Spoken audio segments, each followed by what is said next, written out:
자, 이제 경제 수탈이야. 자, 무슨 수탈? 경제 수탈. 자, 여러분들이 일본이 한번 해볼까요? 자, 오일임씨, 또 오일임씨 지금 방송 탔어요. 자, 오일임씨 본인이 일본인이라면 조선을 점령한 다음에 가장 먼저 뺏고 싶은 게 뭡니까? 경제로 봤을 때 돈. 이때는 돈이 아니고 쌀이 중요하죠. 쌀. 맞죠? 근데 쌀을 가져가면 그거는 그냥 가져오는 거니까 쌀이 나는 뭘부터 가져야 돼? 땅을 가져야 되죠. 그래서 우리는 첫 번째 이 친구들이 가지려고 했던 게 뭐다? 토지예요. 토지 조사 사업 몇 년도죠? 1910년부터 18년까지 약 몇 년이죠? 약 한 8년에서 10년 사이죠. 맞죠? 그러면 약 10년대 1910년대에는 일본은 뭘 뺏으려고 혈안이 돼 있었다?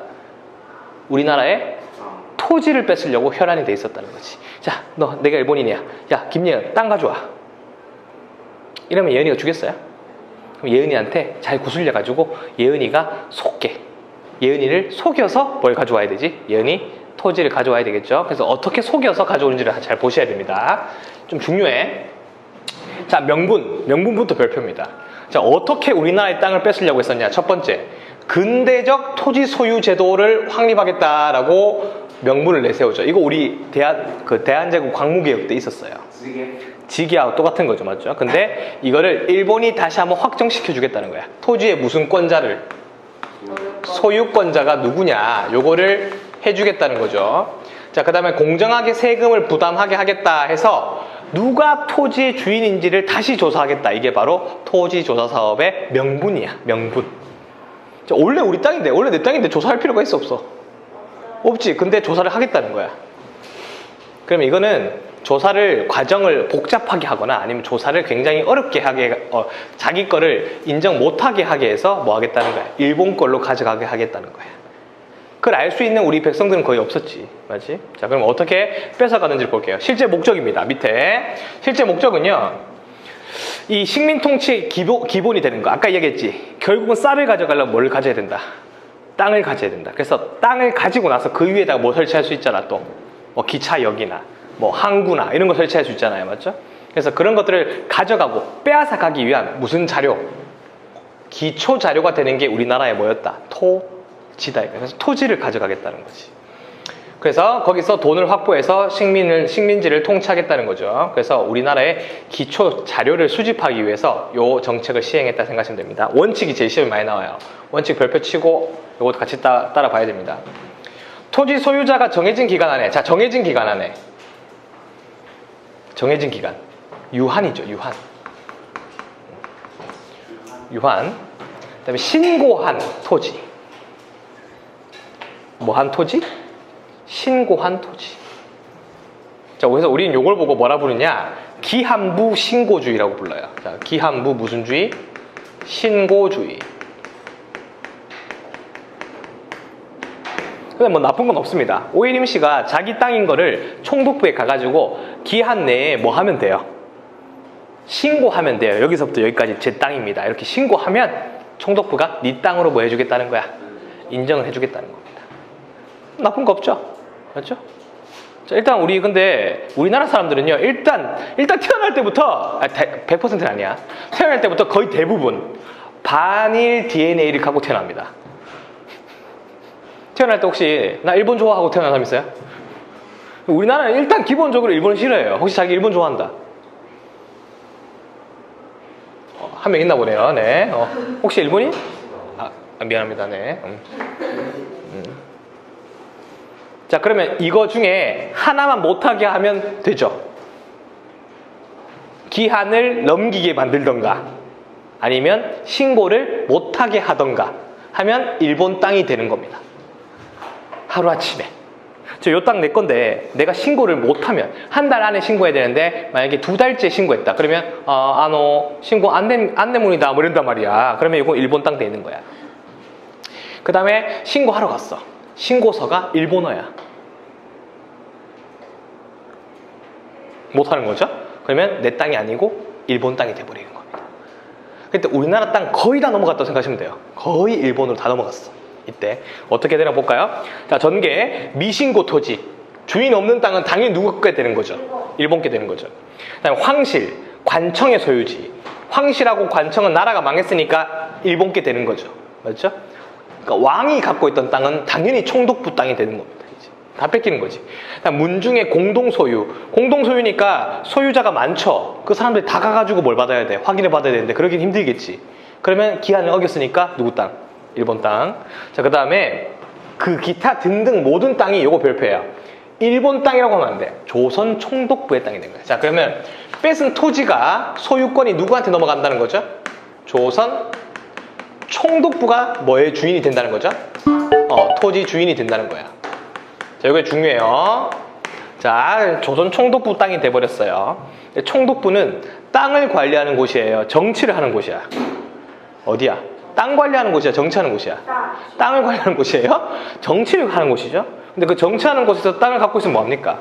땅은 그 땅으로 돈을 벌 수 있는 사람한테 주는 게 낫겠지. 그러면 전문 경영하는 회사에 넘깁니다. 그 회사 이름도 기억을 해야 됩니다. 동양척식 주식회사. 일단은 전체 이름을 다 외워야 되고요. 줄여서 동척이라 부릅니다. 줄여서 동척. 바로 머릿속에 놓고 있나 봐요. 네. 동양척식 주식회사. 줄여서 뭐라 부른다고?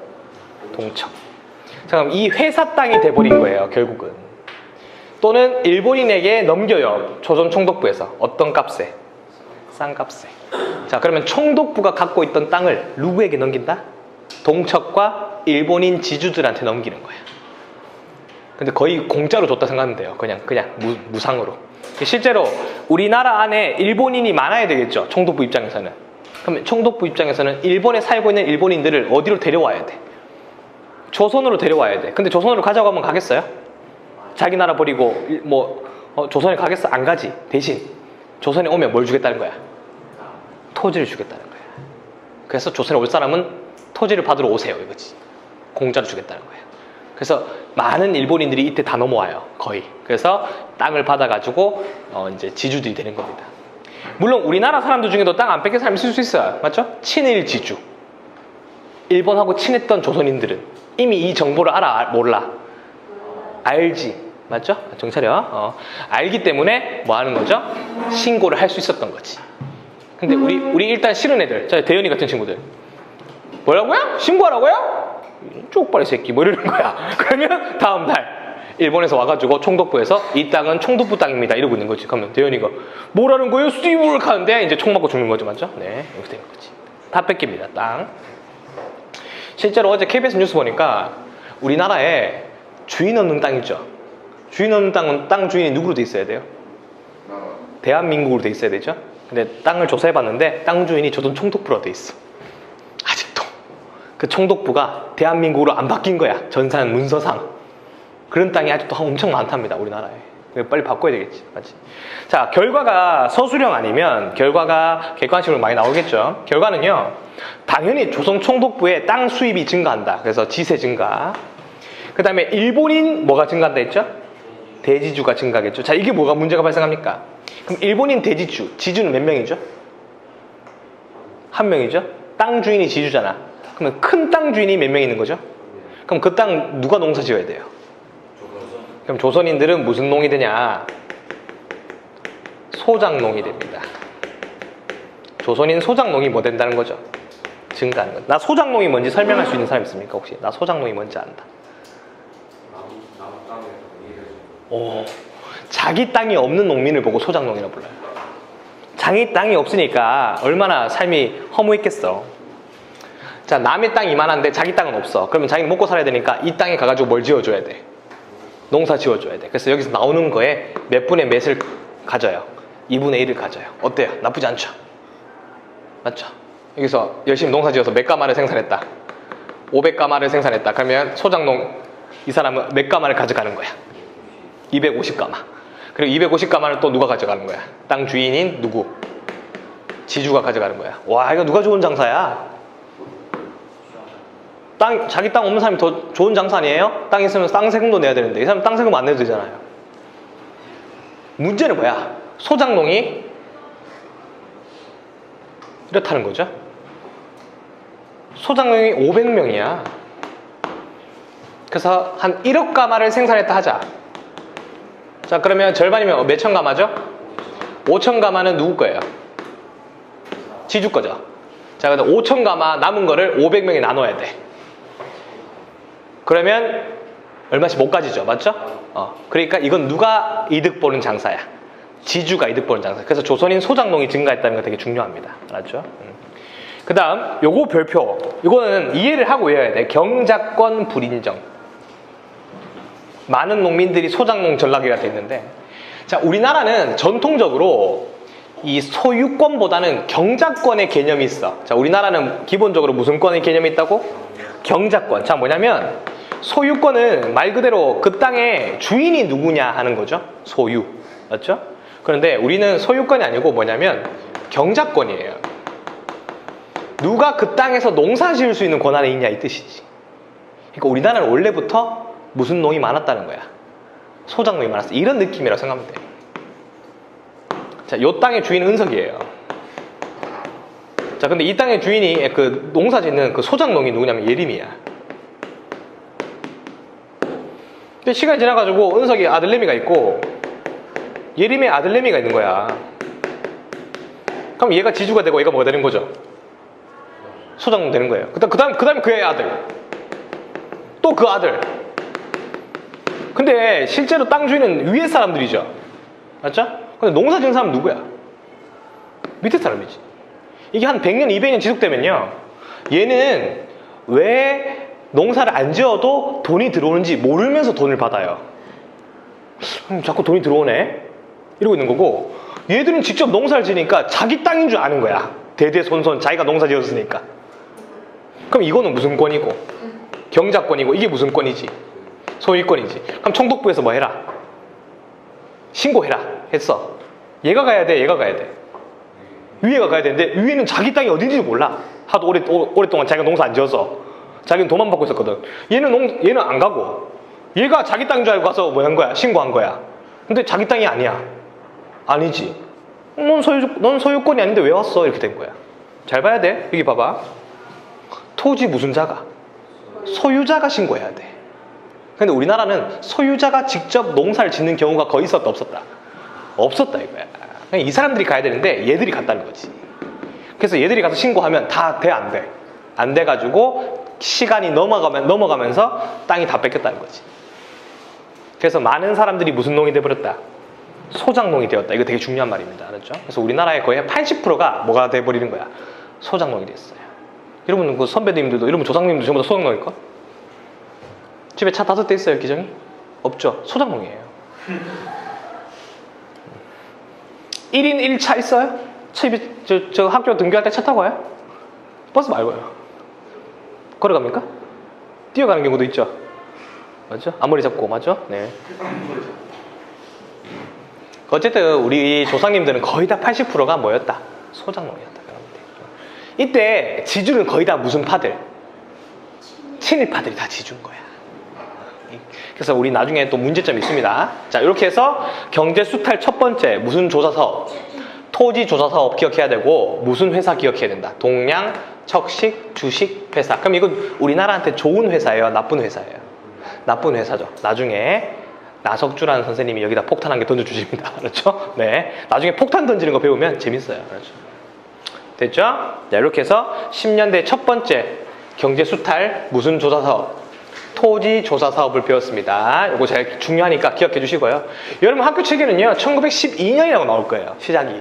이거는 이제 보는 기준에 따라 다릅니다. 알았죠? 그래서 1910년대에 그 경제 수탈이 뭐였다? 토지 조사 사업이다. 그것만 기억하면 됩니다. 자, 밑에 내려가서 두 번째. 보기 전에 이거 잠깐 볼까요? 법이네요. 여기 보면 동양 척식 주식회사의 소유지 증가표야. 처음에는 11밖에 안 되는데 다음에는 뭐야? 90이죠. 1920년대 되니까. 그러니까 동양 척식 주식회사가 엄청나게 토지를 증가시킨 걸 볼 수 있습니다. 알았죠? 누가 뺏어가지고 누가 준 거죠? 총독부가 뺏어서 동척에게 준 거라고 생각해야 돼. 알지? 응? 됐죠? 기한부 무슨 주의? 신고주의. 지금 민족의 지금 수탈을 배우고 있는데 지금 눈물을 흘려도 지금 시원찮을 빤다. 지금 하품을 눈물 흘리기 위해서 하품을 한 건가요? 네, 정말 자, 그 다음에 두 번째, 1910년대에 회사령이라는 게 있습니다. 자, 무슨 령? 회사령. 이건 안 봐도 뻔해. 회사를 설립할 때 관련된 법이겠죠. 회사는 뭘 하기 위해서 세우는 곳이에요? 돈을 벌기 위해서 그런 거죠. 자, 여러분들이 일본인 총독이라면, 여러분들이 총독부 사람이라면 우리나라 사람이 회사를 건설하면 됩니까? 안 됩니까? 안 되죠. 그걸 막기 위해서 만든 법이 회사령이에요. 어떻게 막을까요? 조선인은 안 돼! 이러면 안 되겠지. 맞지? 회사를 설립할 때 설립하기 전에야, 설립하기 전에 조선 총독부에 뭘 받아라? 허가를 받아라 이거야. 그러니까 이거는 건설하고 나서 받는 허가야, 건설하기 전에 받는 허가야. 하기 전에 뭘 받아야 돼? 허가를 받아야 돼. 그러면 허가를 안 해주겠다는 거야. 예림이 데이트할 때 엄마한테 먼저 허가를 받고 하라 이거야. 그럼 엄마가 안 해주면 데이트해 못해.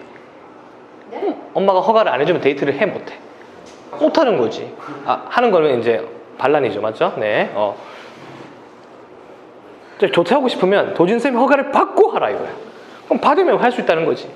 통상 도진쌤이 기분 안 좋으면 안 해주겠죠. 허가를. 맞죠? 선생님 저 오늘 체험학습을 갔다 와서 피곤해가지고 조퇴 좀 이러면 아니에요. 이러고 가잖아요. 맞죠? 네. 여러분도 이제 한 2, 3년 있으니까 눈치란 게 있잖아. 딱 보니까 오늘은 딜이 될 각이다 안 될 각이다 딱 보이잖아요. 맞죠? 네. 선생님 저 오늘 좀 늦어가지고 내일 3시 반에 올게요. 안아버리기 이런 거 하잖아. 맞지? 누군지는 다 아실 거예요. 네. 너라고 한 적 없는데요. 네. 자, 허가를 받아야 돼. 알았지? 이게 허가가 1920년대가 되면 신고로 바뀌어. 자, 허가는 몇 년대? 1910년대. 요게 뭘로 바뀌면? 신고로 바뀌면 1900 몇 년대? 20년대. 그럼 1920년대는 회사령이 선포된 거야? 회사령이 폐지된 거야? 폐지된 게 1920년대고 1910년대는 회사령이 발표됐다는 뜻입니다. 이거는 우리나라가 더 이상 성장하지 못하게 막으려고 한 거야.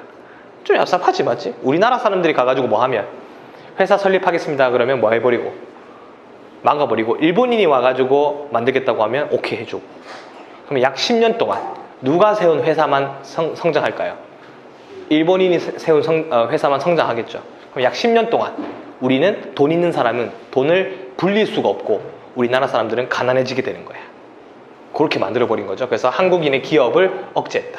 민족 자본 성장할 수가 없었다. 중요한 거지. 다음 두 번째, 철도, 도로, 항만, 통신 등을 건설합니다. 이거는 약 30년 동안 우리나라를 다스렸잖아요. 한 35년, 6년, 7년까지 맞죠? 37년 정도 우리나라를 다스렸는데 그 다스리기 위해서 약 10년 정도를 뭐 한 거야? 기반을 닦은 거라고 생각하면 돼요. 맞죠? 요런 거 만들었잖아요. 여기 철도죠. 여러분 교재에 있습니다. 철도 보세요. 네. 자, 철도를 보시면 가장 먼저 세워진 철도가 보면 경인선이라고 있습니다. 찾으셨나요? 경인선. 서울하고 어디를 이었죠? 인천을 이었죠. 이때 서울은 경성이라 불렀어요. 자, 그 다음에 보니까 1905년에 무슨 선이 있죠? 경부선. 경성과 어디를 이었네요? 부산을 이었네요. 그 다음에 경의선 찾으셨어요? 1906년에 경성 신의주. 근데 요건 보니까 지금 1910년 전이야 이후야? 전이죠. 그러니까 일제강점기 시작하기 전에 벌써 우리나라를 수탈하기 위해서 이런 철도를 깔았어요. 맞죠? 네. 그 다음에 뭐 대표적으로 경원선도 있고요. 그 다음에 호남선도 있고, 맞죠? 그 다음에 함경선. 우리 뭐 노래 가사 중에 비 내리는 호남선 이런 것도 있잖아요. 남행열차. 남행열차가 남쪽으로 가는 열차니까 벌써 호남선 보니까 남쪽으로 내려가죠. 맞죠? 거기서 남행열차죠. 이렇게 되는 거지. 그럼 여기 있는 각 지역에 있는 물자를 다 어디로 보내서 서울로 보낸 다음에 서울에서 어디로 보내죠? 부산으로 보내면 부산에서 배 타고 가져가는 거죠. 싹 다 막 뺏어가는 거지. 우리나라에 막 그 쌀하고 뭐 물품하고 사람까지 태워서 데려갑니다. 지금은 비행기가 있지만 그때는 없으니까요. 맞죠? 자, 그 다음에 삼림령. 이거 뭐 뺏어가는 거죠? 나무 뺏어가는 거죠. 어업령, 물고기. 광업령, 광산. 그래서 뭐 금과 은, 석탄 이런 거예요. 알죠? 결국은 1910년대 우리나라에 뭘 많이 수탈해갔다? 자원을 많이 수탈해갔다. 이렇게 생각하시면 됩니다. 자, 다시 정리하면 1910년대 우리가 뺏긴 것은 첫 번째 뭐가 있었어요? 토지가 있었고요. 두 번째는 뭐가 있었죠? 회사령. 세 번째는 철도. 네 번째는 삼림, 어업, 광업 같은 것들이 있었는데 이런 거 나오면 1910년인 걸 고르시면 됩니다.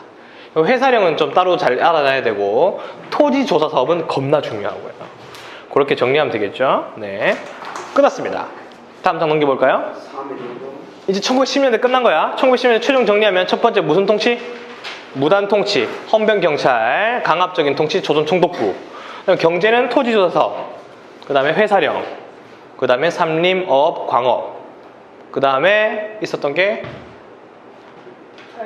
뭐 그런 것들이 있었겠죠. 그래서 경제 수탈 기초 자료를 우리가 이때 일본이 닦았다 생각하시면 되겠습니다.